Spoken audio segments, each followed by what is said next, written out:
ہرقل شاہ روم نے قریش کے قافلے میں ایک آدمی بلانے کو بھیجا، اور اس وقت یہ لوگ تجارت کے لیے ملک شام گئے ہوئے تھے، اور یہ وہ زمانہ تھا جب رسول اللہ صلی اللہ علیہ وسلم نے قریش اور ابو سفیان سے ایک وقتی عہد کیا ہوا تھا۔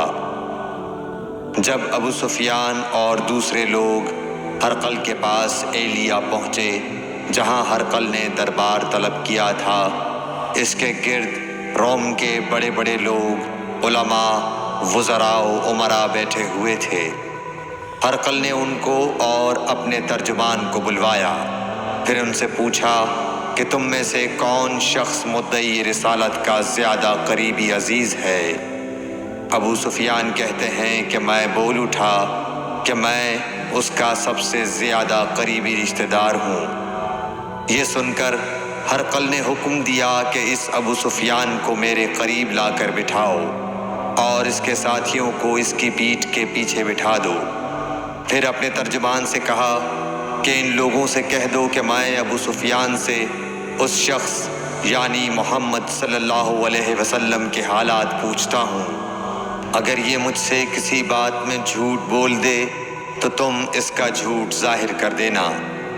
ابو سفیان کا قول ہے کہ خدا کی قسم، اگر مجھے یہ غیرت نہ آتی کہ یہ لوگ مجھ کو جھٹلائیں گے تو میں آپ صلی اللہ علیہ وسلم کی نسبت ضرور غلط گوئی سے کام لیتا۔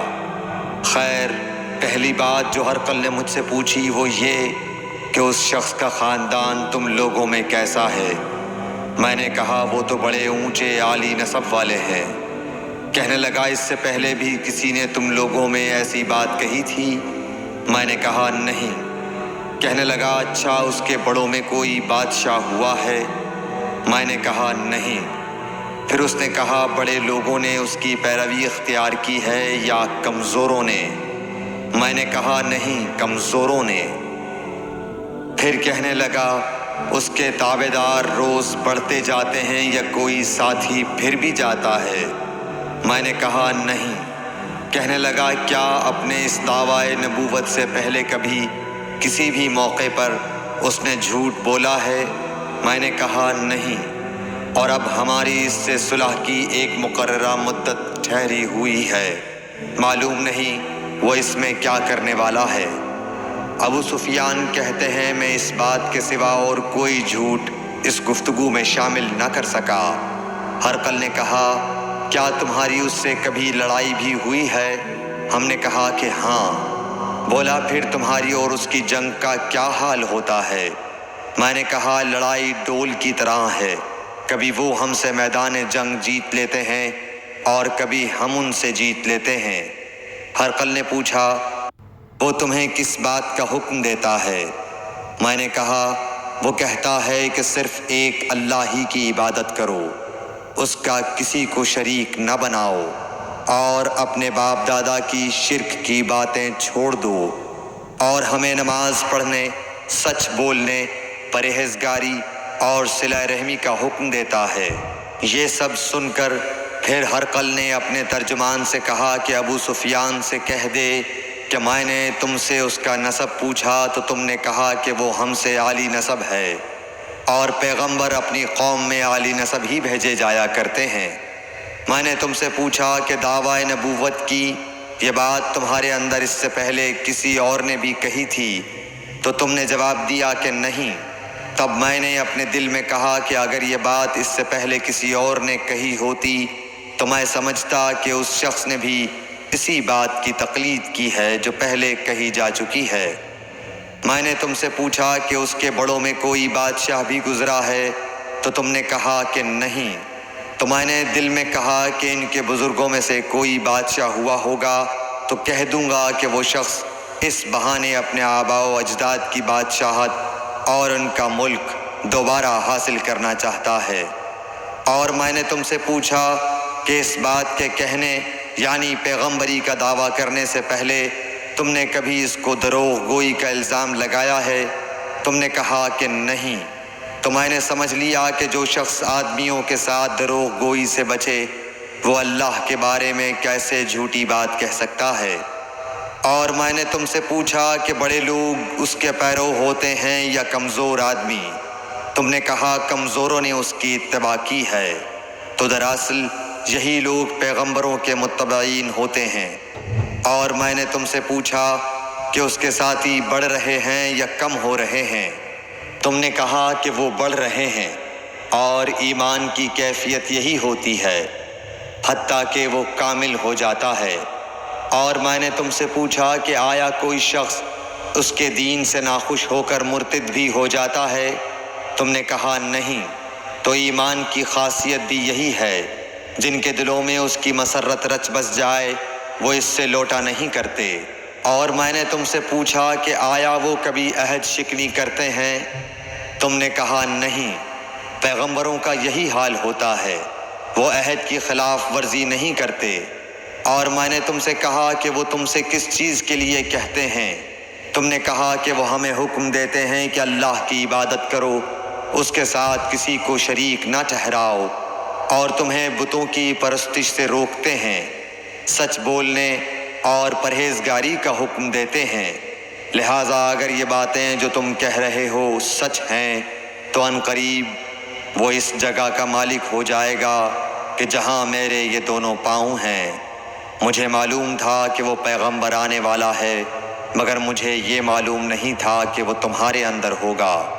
اگر میں جانتا کہ اس تک پہنچ سکوں گا تو اس سے ملنے کے لیے ہر تکلیف گوارا کرتا۔ اگر میں اس کے پاس ہوتا تو اس کے پاؤں دھوتا۔ ہرقل نے رسول اللہ صلی اللہ علیہ وسلم کا وہ خط منگایا جو آپ نے وحیہ کلبی رضی اللہ تعالیٰ عنہ کے ذریعے حاکم بصرہ کے پاس بھیجا تھا، اور اس نے وہ ہرقل کے پاس بھیج دیا تھا۔ پھر اس کو پڑھا تو اس میں لکھا تھا، اللہ کے نام کے ساتھ جو نہایت مہربان اور رحم والا ہے۔ اللہ کے بندے اور اس کے پیغمبر محمد صلی اللہ علیہ وسلم کی طرف سے یہ خط ہے شاہ روم کے لیے۔ اس شخص پر سلام ہو جو ہدایت کی پیروی کرے۔ اس کے بعد میں آپ کے سامنے دعوت اسلام پیش کرتا ہوں۔ اگر آپ اسلام لے آئیں گے تو دین و دنیا میں سلامتی نصیب ہوگی، اللہ آپ کو دوہرا ثواب دے گا۔ اور اگر آپ میری دعوت سے روگردانی کریں گے تو آپ کی رعایا کا گناہ بھی آپ ہی پر ہوگا۔ اور اے اہل کتاب، ایک ایسی بات پر آ جاؤ جو ہمارے اور تمہارے درمیان یکساں ہے، وہ یہ کہ ہم اللہ کے سوا کسی کی عبادت نہ کریں اور کسی کو اس کا شریک نہ ٹھہرائیں، اور نہ ہم میں سے کوئی کسی کو خدا کے سوا اپنا رب بنائے۔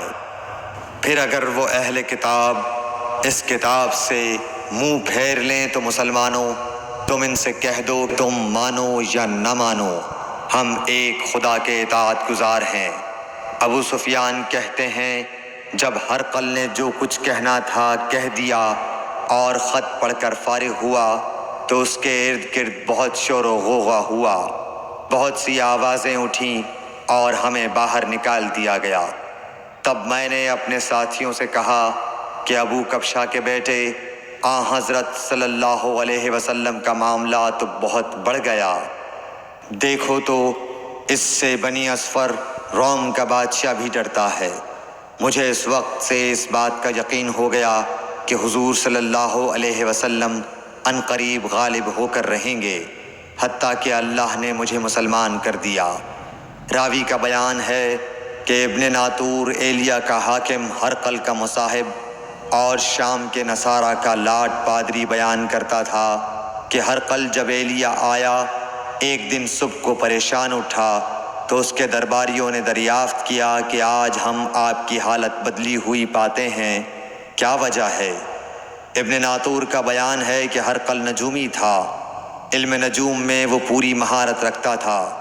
اس نے اپنے ہم نشینوں کو بتایا کہ میں نے آج رات ستاروں پر نظر ڈالی تو دیکھا کہ ختنہ کرنے والوں کا بادشاہ ہمارے ملک پر غالب آ گیا ہے۔ بھلا اس زمانے میں کون لوگ ختنہ کرتے ہیں؟ انہوں نے کہا کہ یہود کے سوا کوئی ختنہ نہیں کرتا، سو ان کی وجہ سے پریشان نہ ہوں۔ سلطنت کے تمام شہروں میں یہ حکم لکھ بھیجیے کہ وہاں جتنے یہودی ہوں سب قتل کر دیے جائیں۔ وہ لوگ انہی باتوں میں مشغول تھے کہ ہرقل کے پاس ایک آدمی لایا گیا جسے شاہ غسان نے بھیجا تھا۔ اس نے رسول اللہ صلی اللہ علیہ وسلم کے حالات بیان کیے۔